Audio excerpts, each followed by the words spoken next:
Hey guys, Frank here, hanging out with Garrett as always. What's up? How's it going? And today we are going to be doing the evidence highlights from both the Broadwell Funeral Home and the Drish House. Yes. Yes, one of the locations both you and I were at. The other, I don't think either of us were at, but they had a pretty good team there from my understanding. So, And some pretty interesting stuff as well. So we're going to start things off with Broadwell. And this is an Estes session, a little clip from an Estes session that I was present for. So you'll hear my voice in the clip. What was happening was that we were getting some really interesting responses for this Estes session. So I decided to flip on the camera and start recording it. And, well, this happened during the session. This was, well, I'll just play it. It sounded like a thump. Was it you? Ben. It was Ben? Ben's not upstairs though.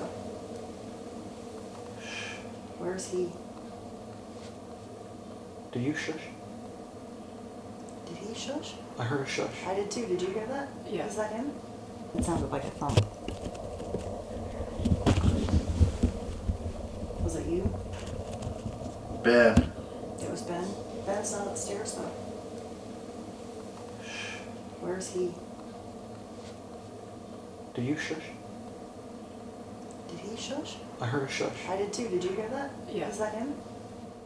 So that was pretty jarring for me because I've never had a disembodied voice like that happen to me in a room. I know you have before. We've actually talked about that on the show. You had one at the Blackford jail that was really loud. And I guess this was my speakeasy moment. Yes. Yes. Because you're looking around and everybody's trying to talk to each other like it wasn't me and it wasn't you. So this has officially come from nowhere. Yeah, right. It's like that Spider-Man meme where all three Spider-Men are like pointing at each other. It's you, it's you.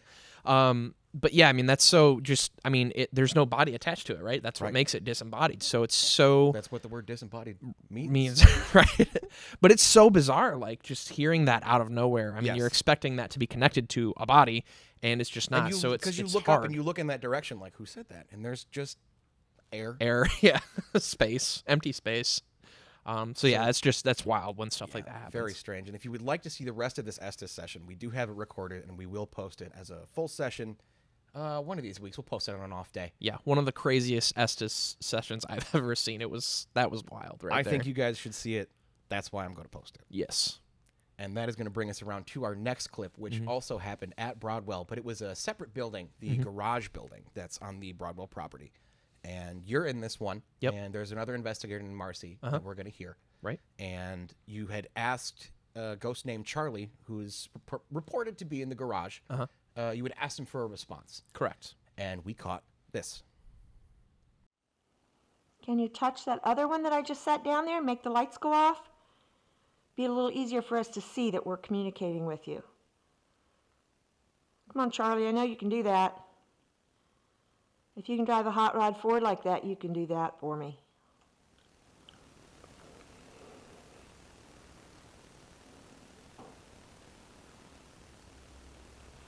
Did you hear that? I heard it. Like a knocking sound, yeah. Can you touch that other one that I just set down there and make the lights go off? Be a little easier for us to see that we're communicating with you. Come on, Charlie, I know you can do that. If you can drive a hot rod Ford like that, you can do that for me.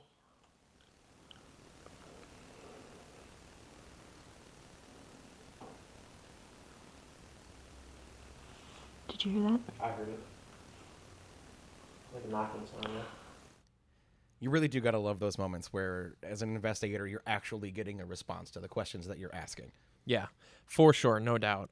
Yeah, and I mean, this was a strange one because, we were in the garage, right? Me, Marcy, and two other investigators, we were standing on one end of the garage, and that knocking sound came from the other end of the garage where none of us were. So, I mean, that in and of itself is extremely bizarre. I mean, it's just strange when stuff like that happens, No, I absolutely agree. And in terms of more strange happenings at Broadwell, we have one more clip from Broadwell for you. This was one of the investigators, Justin, doing a solo, and he caught this.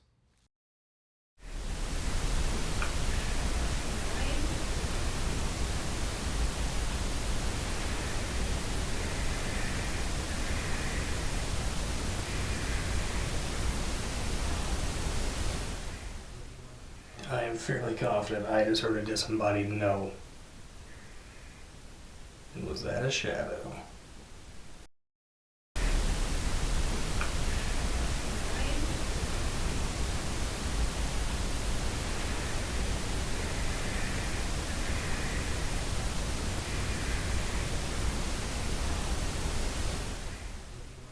I am fairly confident I just heard a disembodied no. Was that a shadow? Now, I enjoy a good solo as much as the next guy, but to have a disembodied voice come up like that, I would have been a mess.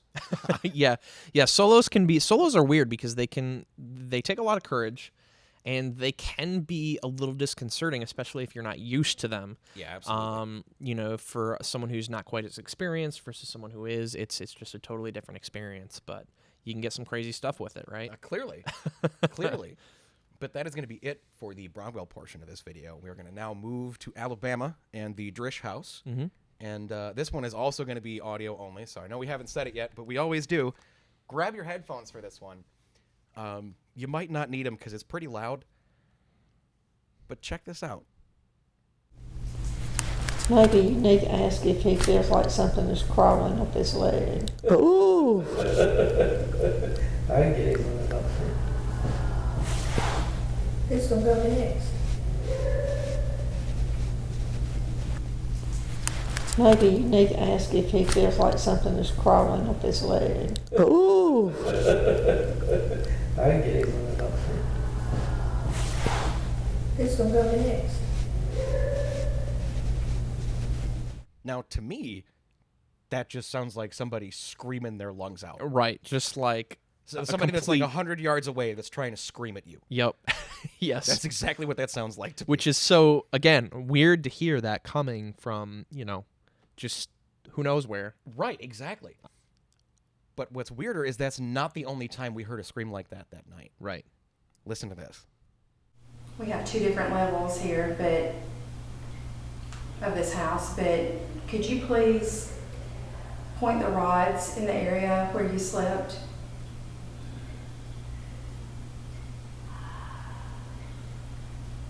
We have two different levels here, but of this house, but could you please point the rods in the area where you slept?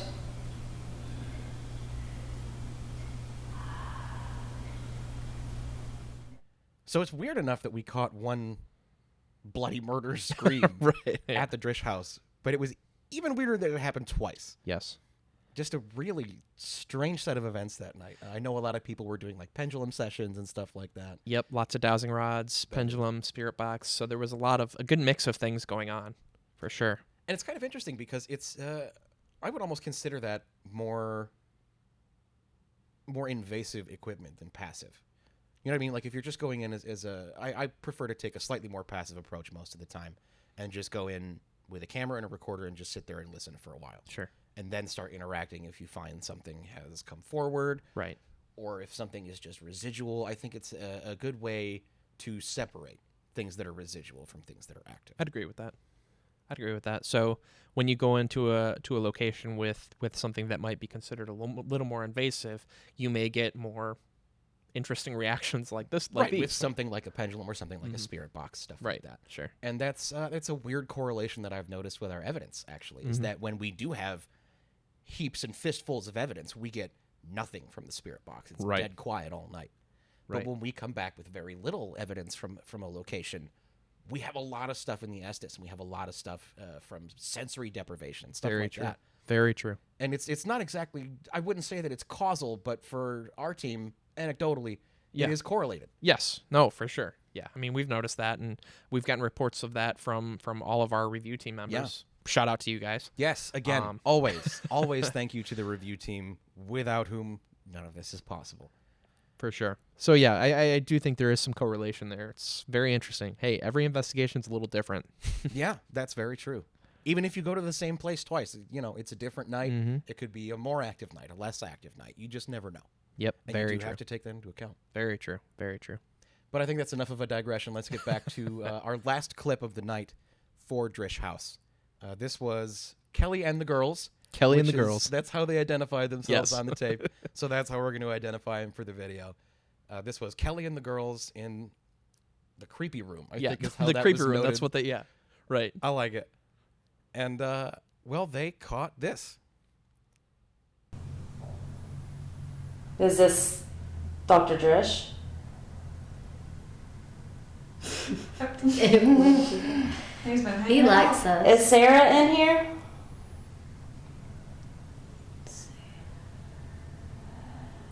Does Sarah like us? Is this Dr. Drish? He likes us. Is Sarah in here?